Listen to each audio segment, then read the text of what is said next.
¿Yo qué? Venimos trabajando desde hace 15 años en proyectos de inclusión social educativa que tienen como modelo la enseñanza colectiva a través de la música, a través de orquestas y coros en los que participan niños y jóvenes. Lo que comenzó en un barrio de la periferia de Buenos Aires con un puñado de niños, unos pocos profesores y unos pocos instrumentos, hoy se continúa dentro de la ciudad y se ha multiplicado en toda la República a través del Ministerio de Educación de la Ciudad de Buenos Aires, del Ministerio Nacional de Educación y de los Ministerios de Educación provinciales. Una mejor escolaridad, el descubrimiento de una vocación, el reingreso a las escuelas por parte de quienes la habían abandonado o estaban en riesgo de perderla, y la apropiación por parte de las familias y de la comunidad de este proyecto son algunos de los resultados positivos que podemos enunciar. Nuestra apuesta es la mejor calidad educativa para los que menos tienen.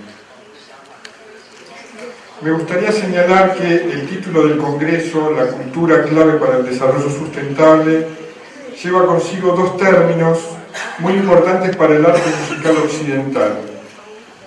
Uno es clave, la clave.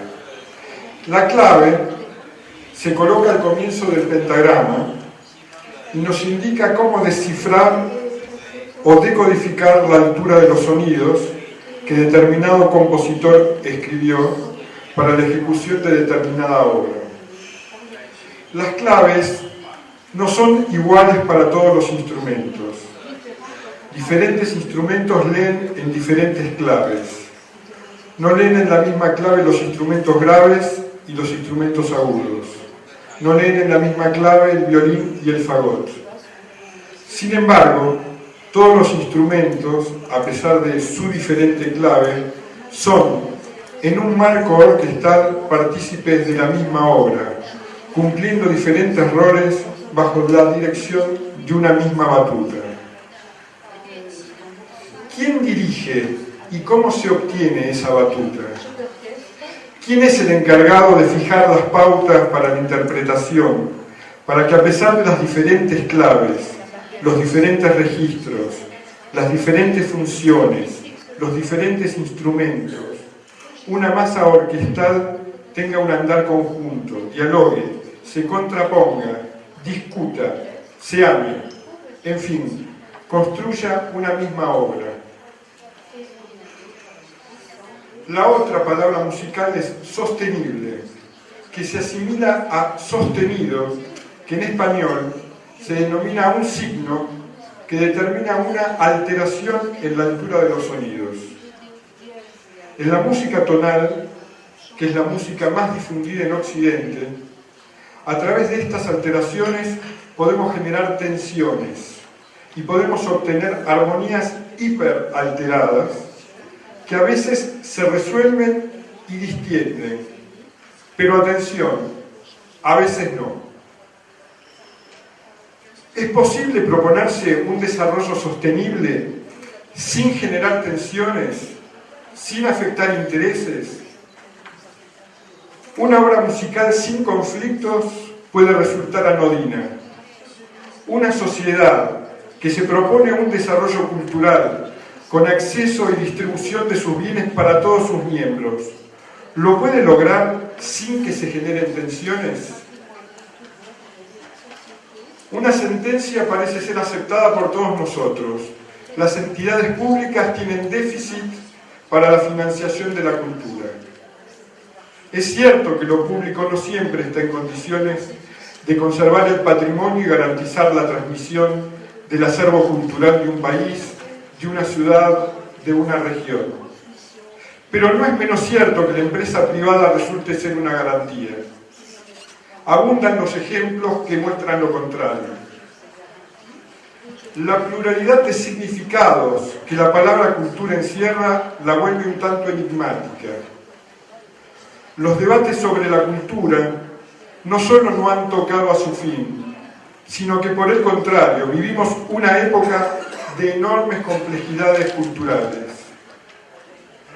Podemos con seguridad afirmar que los grandes objetivos que se proponen para el milenio erradicar la pobreza extrema y el hambre, lograr la enseñanza primaria universal, promover la igualdad entre los géneros y la autonomía de la mujer, reducir la mortalidad infantil, mejorar la salud materna, combatir el VIH, la malaria y otras enfermedades, garantizar la sostenibilidad del medio ambiente, fomentar una asociación mundial para el desarrollo, conforman la primera línea de la batalla cultural.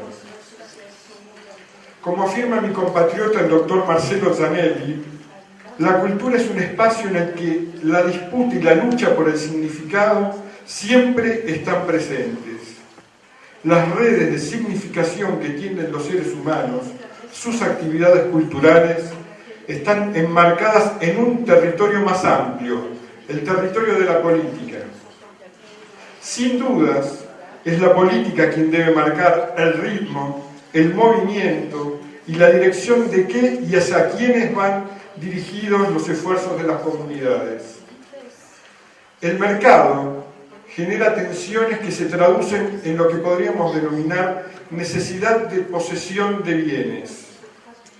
Pero es el mismo mercado el que ofrece esos bienes, lo que produce la superposición de la satisfacción de una necesidad con el consumo privado.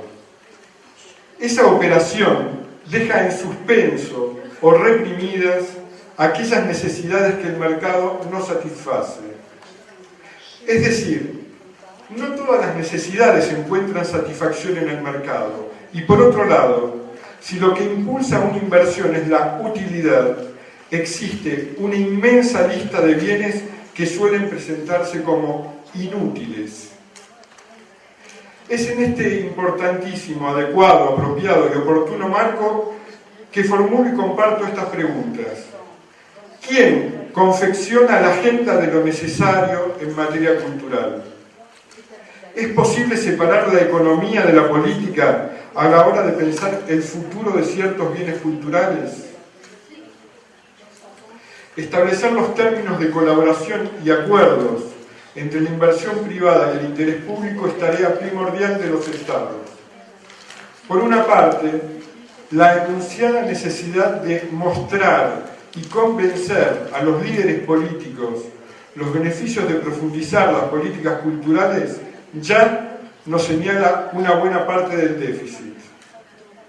Que los actores políticos interpreten sus obras y toquen sus instrumentos con las mismas claves que ejecutan sus instrumentos los agentes económicos en el sentido de los beneficios y utilidades de la cultura, complejiza aún más la situación. Es urgente que los líderes políticos interpreten la música con los instrumentos y con las claves que les corresponden para esta sinfonía, la auténtica música de sus respectivos pueblos.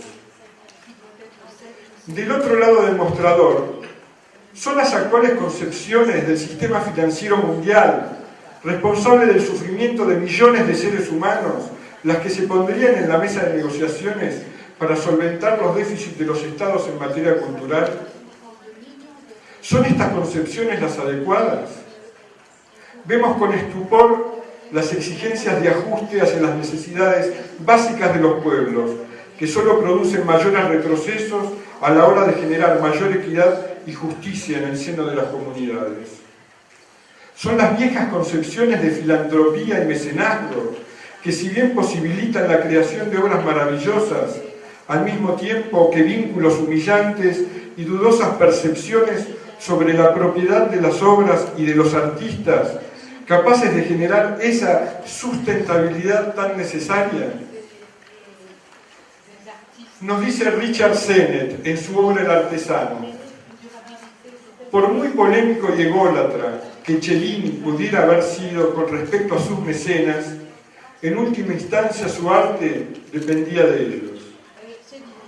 Hubo en la vida de Cellini un momento revelador en que esa desigual prueba de fuerza se le hizo evidente.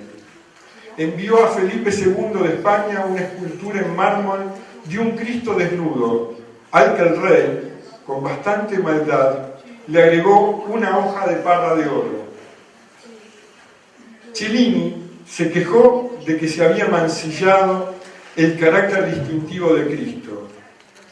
a lo que Felipe II le contestó: esa obra es mía.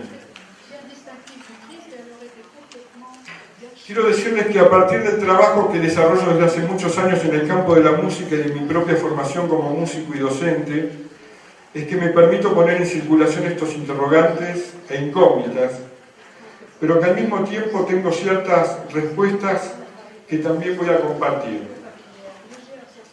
La supuesta utopía del director, que conduce su orquesta con el objetivo de poner en primer plano el bien común, la obra de arte, es posible.